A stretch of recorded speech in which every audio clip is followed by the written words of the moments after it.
오늘은 인류의 새 시조로 택함받은 노아, 인류의 새 시조로 택함받은 노아, 이런 제목으로 말씀을 상고합니다. 이제 이 말씀부터 또 새로운 전환이 일어납니다. 하나님께서 이제 두 가지를 계획하시고 실행하시게 되는데 1차는 심판하시겠다는 거예요. 왜? 이 땅이 죄악이 가득해서. 이 심판은 공의의 심판입니다. 그러니까 하나님은 어떤 분이냐? 첫째가 공의로우신 하나님이에요. 그래서 모든 것을 올바르게 하시고 모든 걸 공평하게 하십니다. 그게 공의인데, 이 세상 처음 하나님이 만드셨을 때 보시기에 좋았더라. 마지막에 사람까지 만들고는 심히 좋았더라 그랬어요. 그러니까 얼마나 하나님이 기뻐하셨는지, 그 세상을 만든 그 목적대로 다 이루어지고 나니까 하나님 너무 좋으셨는데, 이제 인류사 1500년 지나가고 나서 이 노아 시대쯤 되니까 완전히 타락해서 이제 이대로는 가면 안 된다는 거예요. 하나님의 공의가 발동될 때가 됐다는 거예요.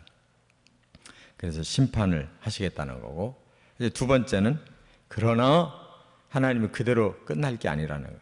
구원하신다는 거예요. 그런데 구원을 하려고 하니까 구원받을 만한 사람은 없는 거예요. 그래서 오늘 본문에서 창세기에서 처음으로 나오는 단어가 있어요. 은혜. 여기 노아가 은혜를 입었더라 그랬죠. 구원은 은혜로 받은 거예요. 뭐 당당한 자격이 있어가지고 통과된 게 아닙니다. 그래서 하나님이 바로 노아라는 사람을 구원해서 새 인류의 시조로 삼으셨는데, 이게 은혜로 출발한 거예요. 그게 사랑이라는 거예요. 하나님의 사랑. 하나님의 사랑, 이게 두 번째 속성은 사랑이에요. 그러니까 성경은 크게 둘로 나누면 심판과, 그것은 공의의 심판, 두 번째는 사랑의 구원, 이렇게 성경은 대별이 돼요. 우리는 이제 그 전환점을, 심판과 그 구원에 대한 전환점을 오늘 본문에서 보게 되는데, 그 상황을 세 가지로 설명해 주셨어요. 첫째, 11절 12절을 먼저 보면 하나님은 세상을 심판하실 수밖에 없었다 하는 걸 여기 밝히셔요. 하나님 무작정 심판하는 게 아니라 심판할 수밖에 없는 상황이었다는 것을 먼저 밝히시는데, 뭐라고 그랬어요? 11절에 보니까 그때 온 땅이 하나님 앞에 부패하여 포악함이 이 땅에 가득한지라. 하나님이 보신즉 땅이 부패하였으니 이는 땅에서 모든 혈육이 있는 자의 부패 행위가 부패함이었더라 그랬어요. 지금 계속 부패 세 번이나 나오죠. 한 절마다 부패했다, 온 땅이 부패했다, 하나님 앞에서 부패했다, 그들의 행위가 부패했다, 계속 나와요. 이 부패라는 말이 뭐냐? 썩을 뿌자, 깨뜨릴 패자에 썩었고 깨졌고 완전히 못 쓰게 됐다네. 하나님이 창조하신 이 피조 세계가 완전히 썩어버렸어요. 썩으면 버려야지, 그거 가지고 있을 수 없죠. 깨뜨려져서 물이 줄줄 새고 아무 필요한 조건이 하나도 남지 않았으면 버릴 수밖에 없잖아요. 이게 부패라는 거예요. 그럼 이건 누구를 두고 얘기하는 거냐? 사람을 두고 얘기하는 거예요. 사람 때문에 이 모든 자연이 함께 저주를 받은 거지, 이 모든 자연은 사실은 죄가 없어요. 사람을 위한 도구로 주셨어요. 그래서 진짜로 썩어 빠진 거는 사람밖에 없어요. 사람의 이 마음이 완전히 썩어버리고 깨져버려가지고 이대로는 안 된다는 거예요. 그래서 하나님이 심판하려고 하시는 겁니다. 그러면 구체적으로 뭐가 그렇게 부패했을까? 두 가지로 하나님 나누셨어요. 하나는 하나님 앞에서 부패했다 그랬죠. 이게 영적인 타락. 하나님이 유일한 사랑을 나눌 대상자로 사람을 만들어서 하나님 같은 존재, 사람은 하나님의 형상, 하나님의 모양대로 만들어 놨으니까 하나님처럼 영적인 존재, 유일하게 하나님과 통할 수 있는 영이 있는 사람들이, 그러니까 하나님을 얼마든지 알고 하나님 경외하고 하나님을 닮고 하나님과 아주 친밀한 관계를 가질 수 있는 존재가 유일하게 사람인데, 이 영이 타락해버려가지고 사탄과 붙어가지고 완전히 반대로 나가는 거예요. 말하자면 하나님 배신하는 거예요. 그러니까 사람 간에도 제일 못 견디는 게 배신이 제일 못 견디잖아요. 또 하나님이 아주 자녀처럼 이렇게 품고 사랑을 베풀었는데 그 품을 뛰쳐나가 버렸어요. 자식을 아주 예쁘게 길러놨더니 이 자식이 엉뚱한 사람을 사랑하니까 싹 가버렸어요. 이 배신. 바로 이러한 문제가 바로 하나님 앞에서 부패했다는 뜻이에요. 그 사랑을 차버리고 딴 놈하고 놀아나기 시작했다, 그 말이에요. 그래서 영적 간음이라는 말을 성경에서 계속 쓰시는 거예요. 너희들이 간음했다, 간음했다. 이게 바로 사탄과 짝하고 사람들이 하나님과 결별해버린 거예요. 지금 이 세상이 그렇잖아요. 누가 만들었는데 하나님이 만든 세상, 하나님이 주인이신데 하나님은 간 곳이 없고 자기들이 다 세상 만들고 다 자기들이 마음대로 세상을 움직일 것 같이 이 세상의 모든 사람들의 사상이 아주 불신이 가득해요. 또 하나는 여기 뭐라고 그랬어요? 모든 혈육 있는 자의 행위가 부패했다 그랬어요. 이건 사람 간에 이제 썩어버렸어요. 그래서 한마디로 말하면 부도덕한 거예요. 그냥 힘 있는 놈이 뭐든지 차지하고 폭행하고 강간하고 살인하고 뭐 권력을 막 휘두르고 그냥 사람 속에서 생지옥을 만들어낸 거예요. 그러니까 이 세상이 타락하면 그런 일들이 막 도처에서 일어나잖아요. 지금도 미개한 나라들을 보세요. 그냥 무조건 강한 자가 다 진 누르고 없는 자 약한 자 거 더 뺏어서 한쪽은 그냥 굶어 죽고 한쪽은 배가 터져 죽고 이렇게 세상이 아주 부도덕한.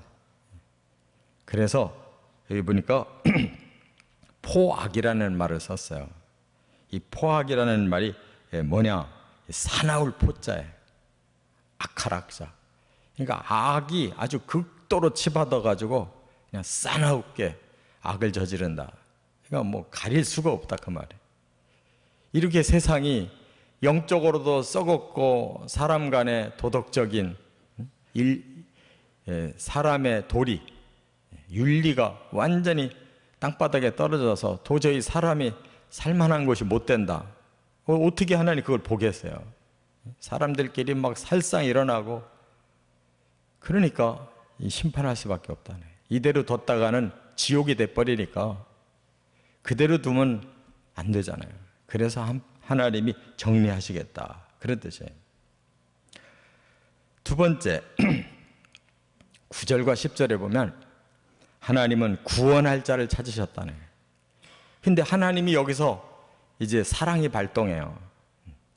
공의로만 해버리고 나면 결국은 심판하면 없어지고 마는데 하나님 목적은 그게 아니잖아요.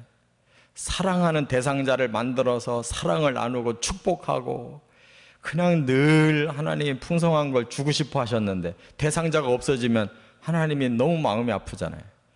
그래서 구원할 자는 뽑아서 구원해야 되겠다 하고 하나님이 그 인류 속에서 구원할 자를 찾고 계시는 거예요. 근데 여기 바로 노아가 눈에 띈 거예요. 그래서 노아를 어떻게 판단하셨느냐? 여기 9절에 보니까 이것이 노아의 족본이라. 노아는 의인이요 당대의 완전한 자라. 그는 하나님과 동행하였으며. 그래서 하나님이 한 사람을 찾아냈어요. 그를 유심히 보니까 그는 의롭더라. 또 그는 완전하더라. 그는 하나님하고 동행하고 있더라 그 말이에요. 바로 구원해야 될 사람을 찾은 거예요. 그러니까 하나님이 보시는 눈이, 기준이 뭔가를 잘 알아야 돼요. 의로워야 되고 완전해야 되고 또 하나 동행해야 된다는 거예요. 그런데 우리는 여기서 절대적인 의와 완전과 또 동행이 아니라는 거 알아야 돼요. 당대에, 그 말에 당대라는 말은 그 사람들 속에서 그런 얘기예요. 비교급이에요. 그들이 그렇게 불신이 가득하고 또 부도덕이 가득한 중에서 전혀 새롭게 보이는 사람이 나타났다. 그거지 뭐 노아가 완벽하다 그런 뜻이 아니에요. 왜냐하면 노아가 홍수 후에 마음이 풀어져서 포도주 먹고 자식들 앞에서 벌거벗고 잘못은 노아가 저질렀잖아요. 그게 어떻게 완전한 사람이에요.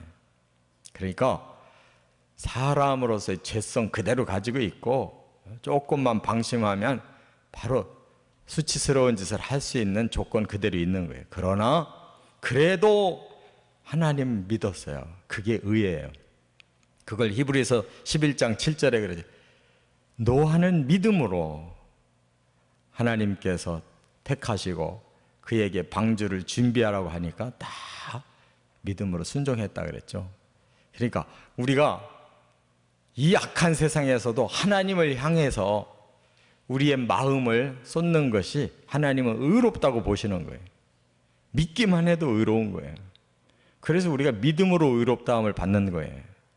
복음을 믿으면, 예수를 믿으면, 하나님 믿으면 그 정도도 안 된다는, 세상 사람들이 그런 사람도 없다는 거예요. 여기서 또 완전하다라는 말은 뭘 의미하는가 하면 경건하다는 뜻이에요. 그래도 하나님 앞에서 자신을 절제하면서 하나님을 좀 닮아가려고 이렇게 살더라 그런 뜻이에요. 그 다음에 하나님과 동행하더라 이 말은 앞에서도 나왔어요. 에녹, 아담의 7대손 에녹도 하나님과 300년간 동행했다 그랬는데 할라크라고 그러는데 이건 좀 친하다 하는 뜻이에요. 친하다. 그래도 하나님을 잘 순종하려고 하고 하나님과 자꾸 친하려고 한다는 거예요. 이런 사람이 없었는데 한 사람 노아를 발견한 거예요. 그러니까 예수님도 그런 말씀 했잖아요. 이 마지막 때도 노아 때와 같다. 사람들이 시집가고 장가가고 뭐 매매하고 뭐 자기들 일에만 바쁘지 하나님 믿는 사람이 없다는 거예요. 하나님 그래도 닮아보려고 애쓰는 경건한 사람도 없고 하나님하고 친밀하게 살아보려고 애쓰는 사람이 없다. 다 지들 먹고 살고 지들 스스로를 위해서 막 매달리고 이러니까 세상 심판 때 노아의 때와 같이 된다 그러잖아요. 자, 끝으로 이제 8절에는 하나님은 노아에게 은혜를 주셨다 하는 거예요. 8절에 그랬죠. 그러나 노아는 여호와께 은혜를 입었더라. 은혜라는 단어가 여기 창세기에서 처음 나와요. 성경에서 처음 나와요. 우리가 헬라어로는 은혜라는 단어가 많이 했어요. 카리스라고 그러는데 히브리어로는 헨이라고 그래요. 헨, 이 단어가 처음 나와요. 눈물 나게 고마운 단어가 이 은혜예요. 하나님이 그냥 거저 그 사람에게 놀라운 걸 주셨다는 뜻이에요. 그게 뭐예요? 아, 내가 이 사람을 구원해야 되겠다고 선택부터 했었어요. 그리고 이 사람에게 정말로 구원을 주셨어요. 덩달아 그 집 식구들도 다 같이 구원받은 거예요. 노아 덕분에 노아의 아내도, 노아의 세 아들도, 노아의 세 자부도 다 이 노아 때문에 그냥 거저 구원받은 거예요. 그러니까 이게 은혜지 뭐가 은혜예요? 자격이 안 되는 사람들이 하나님이 마음을 크게 여시고 그냥 사랑해서 그냥 무조건 내가 저만 하면 이 세상에서는 다시 살릴 마음이 있다. 그래서 하나님이 은혜를 주셨다. 그리고 새 시조가 되는 은혜, 선택받은 은혜, 구원받은 은혜, 새 사람 되는 은혜 다 우리에게 주신 줄 믿습니다. 이걸 깨닫는 사람이 신자예요. 그렇다면 우리는 얼마나 하나님께 감사하고 얼마나 하나님만 생각해도 눈물 나요. 이렇게 이 세상이 멸망하는 가운데 우리도 똑같이 멸망당해야 되는데 자격이 부족한데도 하나님 믿는다고, 하나님 그래도 닮아가려고 경건하게 산다고, 하나님하고 친밀하게 살려고 기도하고 말씀 읽고 순종한다고, 그냥 우리를 너무너무 큰 사랑으로 이렇게 택해 주시고 구원해 주시고 새 사람 되게 해 주셨으면 이걸 깨닫는 순간 우리는 감격하지 않을 수가 없고, 더구나 천국까지 주시겠다고 우리 보고 오라고 그러는데 죽을 힘을 다해 천국을 가야지. 이 은혜를 받고도 세상에서 뭐 어떻게 좀 살아볼까, 아주 째째하게 세상 것, 그 더러운 것을 자꾸 여전히 한 손에 움켜쥐고 죽고 나면 천국도 가봐야지, 이렇게 두 가지 마음을 품고 살으니 하나님 얼마나 마음이 안타깝겠어요. 그 은혜가 얼마나 우리에게 위대한 건데. 그러니까 신앙생활을 바르게 해야 돼요. 저와 여러분들이 노아가 되어서 하나님의 은혜로 구원받은 거 감사하며 살아가시기를 주의 이름으로 축원합니다.